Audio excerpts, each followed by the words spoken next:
வணக்கம். நான் மைதீன். மக்கள் திலகம் எம்ஜிஆர் அவர்களுக்கு அவருடைய ரசிகர்களும் சரி, அரசியல்வாதிகளும் சரி, சாதாரண பொதுமக்களும் சரி, ஏதாவது ஒரு பட்டத்தை கொடுத்து மக்கள் திலகம் எம்ஜிஆர் அவர்களை கொண்டாடுவார்கள்.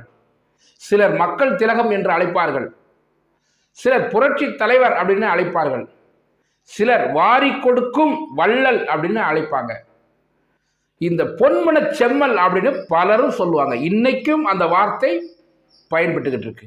இன்னைக்கும் பொன்மன செம்மல், புரட்சி தலைவர் எம்ஜிஆர் அப்படின்னு சொல்லாதவங்க யாரும் கிடையாதுங்க. இந்த பொன்மன செம்மல் அப்படிங்கக்கூடிய ஒரு பட்டம் மக்கள் திலகம் எம்ஜிஆர் அவர்களுக்கு யார் கொடுத்தது? மக்கள் திலகம் எம்ஜிஆர் அவர்களை பலர் வாழ்த்தினாலும் சிலர் எப்படியாவது அவரை வீழ்த்திவிட வேண்டும் அப்படின்னு இருந்ததும் ஒரு காலம் உண்டு. ஆனால் மக்கள் திலகம் எம்ஜிஆர் அவர்களை பொறுத்தவரை தனக்கு எதிரியே இல்லைன்னு தான் சொல்லுவாங்க. ஏன்னா ஒருவேளை ஒரு எதிரி இருந்தால் அவரை முடிந்தவரை நண்பராக்குவார், சமாதானமாக போவார். மக்கள் திலகம் எம்ஜிஆர் அவர்களை எதிர்த்து கொண்டவர்கள் வெற்றி பெற முடியாது. இதை அவருக்கு யார் எதிரி என்று தங்களை தாங்களே நினைத்துக் கொள்கிறார்களோ அவர்களுக்கும் தெரியும். அதனால மக்கள் திலகம் எம்ஜிஆர் அவர்களை பொறுத்தவரை எதிரியே கிடையாதுங்க. எதிரில் ஒருத்தர் இருக்காருன்ற மாதிரி சிலர் சொன்னாலும் உடனடியாக அவர்களை கூப்பிட்டு அரவணைத்து போகக்கூடிய ஆற்றலும் பண்பும் மக்கள் திலகம் எம்ஜிஆர் அவர்கள்ட்ட நிறையவே இருந்தது. சரி, இப்போ இந்த பொன்மன செம்மல் அப்படிங்கக்கூடிய பட்டம் யார் கொடுத்தா அப்படின்னு பார்க்குறோம் அப்படின்னா கிருபானந்த வாரியார் தாங்க கொடுக்குறாரு. இதற்கு என்ன காரணம் அப்படின்னு பார்ப்போம். பேரறிஞர் அண்ணா அவர்கள் உடல்நலம் பாதிக்கப்பட்டு அமெரிக்காவில் மருத்துவமனையில் சிகிச்சை முடிக்கிறாங்க. ஆனால் சிகிச்சை பலன் கொடுக்கவில்லை.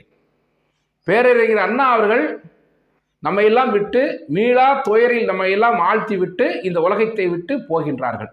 அப்போ நெய்வேலியில் கிருபானந்த வாரியார்கள் ஆன்மீக சொற்பொழிவை ஆற்றக்கூடியவர், அழகு தமிழில் பேசக்கூடியவர். இன்னைக்கெல்லாம் எவ்வளோ பேர் நாங்களும் சாமியார்ன்றோம்.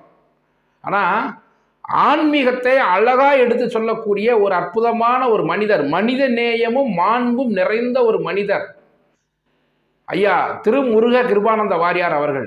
அந்த வாரியார் சுவாமிகள் பார்த்தீங்கன்னா நெய்வேலியில் ஆன்மீக சொற்பொழிவு ஆட்டிக்கிட்டு இருக்கும்போது இப்படி ஒரு தகவல் வருது, அண்ணா தவறி விட்டார்னு. அந்த இடத்துல என்ன பண்ணிடுறாங்கன்னா, ஆண்டவனை நம்பாதவர்கள் அமெரிக்காவுக்கே போனாலும் டாக்டர் மில்லரே வந்தாலும் அவங்கள காப்பாற்ற முடியாது அப்படின்னு சொன்ன உடனே அண்ணா மேலே அன்பு கொண்ட தம்பிமார்கள் விடுவாங்களா? திராவிட முன்னேற்ற கழகத்தை சார்ந்த தொண்டர்கள் விட்டுருவாங்களா? தன்னுடைய உயிருக்கு நிகராக மதித்த ஒரு தலைவரை ஒரு வாரியார் இப்படி சொல்லிட்டாரா அப்படின்னு சொல்லிட்டு அவர் சொற்பொழிவு ஆற்றிய இடங்களில் போய் சூழ்ந்து அவரை தாக்க முயற்சி செய்கிறார்கள். காவல்துறையினர் வாரியார் அவர்களை பாதுகாப்பாக அனுப்பி வச்சிடுறாங்க. வாரியார் அவர்களுடைய கூட்டங்கள் அத்தனையும் ரத்து செய்யப்படுகிறது. வாரியார் வீட்டை விட்டு வெளியில் வரக்கூடாது அப்படிங்கிற அளவுக்கு வாரியார் மிரட்டப்படுகிறார். இது சட்டமன்றத்திலையும் அன்றைக்கு எதிரொலிக்குது. சட்டமன்றத்தில் பேசுனவங்க எல்லாம் வாரியார் அப்படி பேசக்கூடாது அப்படின்னும், பேசிய வாரியாரை எப்படி தாக்க முயற்சிக்கலாம் அப்படிங்கிறதும் பேசுகிறாங்க. இது முக்கியமாக அன்றைய காங்கிரஸ் சட்டமன்ற உறுப்பினர் விநாயகம் அப்படிங்கக்கூடியவர் இதை எடுத்து பேசுகிறார். பேசும்போது அங்கே சில உண்மைகளும் வருது. வெறும் திராவிட முன்னேற்ற கழகத்தை சார்ந்த தொண்டர்கள்லாம் தாக்கலை, அதுலேயும் சில பேர் இருந்தாங்க. ஆனால் எம்ஜிஆருடைய ரசிகர்கள் தான் இதில் அதிகமாக இருந்தாங்கன்ற ஒரு தகவல் வருது. கண்டிப்பாக இருக்கிறதுக்கு வாய்ப்பு இருக்குது அப்படின்னு அன்னைக்கு நம்பப்பட்டுச்சு. காரணம் என்ன? எம்ஜிஆர் அவர்கள் பேரறிஞர் அண்ணா மீது அளவு கடந்த மரியாதையும் அன்பையும் வைச்சிருந்தார்.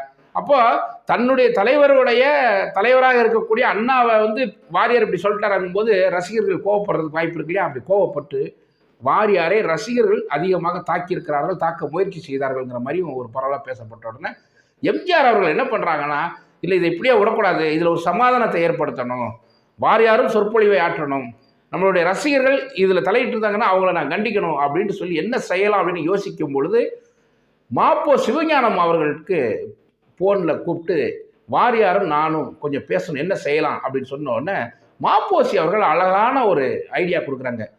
உங்கள் செலவில் ஒரு ஆன்மீக கூட்டத்துக்கு ஏற்பாடு பண்ணுங்க, எல்லாமே சரியாக போயிடும் அப்படின்னு சொன்ன உடனே மக்கள் திலகம் எம்ஜிஆர் அவர்கள் ஒரு ஆன்மீக கூட்டத்தை ஏற்பாடு செய்து வாரியார் அவர்கள் சொற்பொழி ஆற்றுவார், நானும் அந்த கூட்டத்தில் கலந்துக்கிறேன்னு அறிவித்த உடனே எல்லாருக்கும் பயங்கர எதிர்பார்ப்பு. வாரியார் கூட்டத்தில் எம்ஜிஆரா அப்படின்னு சொல்லி அந்த ஆன்மீக கூட்டமே அதாவது கட்டுக்கடங்காத அளவுக்கு கூட்டம் வந்து ஆன்மீக சொற்பொழிவில் அது வரைக்கும் திருமுருக கிருபானந்த வாரியார் சுவாமிகள் வந்து அப்படி ஒரு கூட்டத்தை பார்த்துருப்பாரா இல்லையான்னு கேள்வி. அந்த அளவுக்கு கூட்டம் வந்துருச்சான். அந்த கூட்டத்தில் தான் திருமுருக கிருபானந்த வாரியார் அவர்கள் தான் மக்கள் திலகம் எம்ஜிஆர் அவர்களுக்கு பொன்மன செம்மல் அப்படின்னு அந்த அழகு தமிழில் ஒரு அருமையான பட்டத்தை கொடுத்தாருங்க. அந்த பட்டம் தாங்க இன்னைக்கும் நிலைச்சி நிற்குது, நாளைக்கும் நிலைச்சி நிற்கும். மக்கள் திலகம் எம்ஜிஆர் அவர்களுக்கு யார் எடுத்தோன்னோ அவ்வளோ பெரிய பட்டத்தை கொடுத்துட மாட்டாங்க. ஏன் வாரியார் சுவாமிகள் அப்படி ஒரு பட்டத்தை கொடுத்தாங்கன்னா, அண்ணாவை பற்றி நாம் பேசியிருக்கிறோம், அவங்க கோவப்பட்டதில் நியாயமும் இருக்குது. ஆனால் எம்ஜிஆர் அவர்கள் சமாதானப்படுத்தக்கூடிய முயற்சியில் நம்மளை வேணால் ஒரு ஃபோன் பண்ணி கூட, சுவாமிகள் என்னுடைய ரசிகர்கள் கொஞ்சம் ஏதோ இப்படி நடந்துக்கிட்டாங்களா, எனக்கு வருத்தமாக இருக்குது, நீங்கள் ஒன்றும் அதை பற்றி ஒன்றும் எதுவும் தப்பாக நினைக்காதீங்க அப்படின்னு சொல்லிட்டு போயிருக்கலாமே. எதற்காக ஒரு கூட்டத்தை ஏற்பாடு செய்ய வேண்டும்? அதுவும் திராவிட முன்னேற்ற கழகத்துக்கு சித்தாந்தத்துக்கு நேர் எதிராக இருக்கு.